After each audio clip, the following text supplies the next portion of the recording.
72 ദിവസം ഒരു തൊഴിലാളിയുടെ ക്ഷേമത്തിന് വേണ്ടി എല്ലാം മറന്നു കിടന്നവൻ, അവഗണിക്കപ്പെടുന്ന കാരുണ്യത്തിന്റെ മാലാഖമാരെ അവഗണിക്കപ്പെടുന്ന ഒരു കാലമേ ഇതിനെ പണ്ടാരോ കലികാലം എന്ന് വിളിച്ചെങ്കിൽ അതിന് കുറ്റം പറയാനില്ല. ഇത് സത്യാനന്തരകാലാണ്, സത്യത്തിന് വിലയില്ലാത്ത കാലം. മതമാണ് പ്രശ്നമെന്ന് പറയുന്നവർ മതത്തിന്റെ പേരിൽ ചൂഷണം ചെയ്യുന്ന ചില ആളുകളെ കണ്ടിട്ടുള്ളൂ. കഴിഞ്ഞ കാലത്തെ ആളുകൾ നമ്മളെക്കാൾ മതനിഷ്ഠയുള്ളവരായിരുന്നു. ഇവിടെ വർഗീയത ഉണ്ടായിരുന്നില്ല.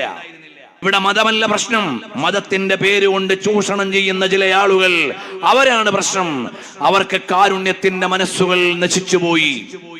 ഒരു ചെറുപ്പക്കാരൻ ഒരു മനുഷ്യനാവുന്നതെല്ലാം ചെയ്ത് തന്റെ ഒരു തൊഴിലാളിക്ക് വേണ്ടി പരിശ്രമിച്ച് അവസാനം ദൗത്യം ലക്ഷ്യത്തിലേക്ക് എത്തിച്ചേർന്നിട്ട് എത്ര വേഗമാണ് അയാൾ കുറ്റവാളിയായി മാറുന്നത്. ഹയ്യയ്യോ, ഇങ്ങനെയുള്ള മനസ്സുകളുടെ കാലം ഇതുതന്നെയാണ് സത്യാനന്തരം.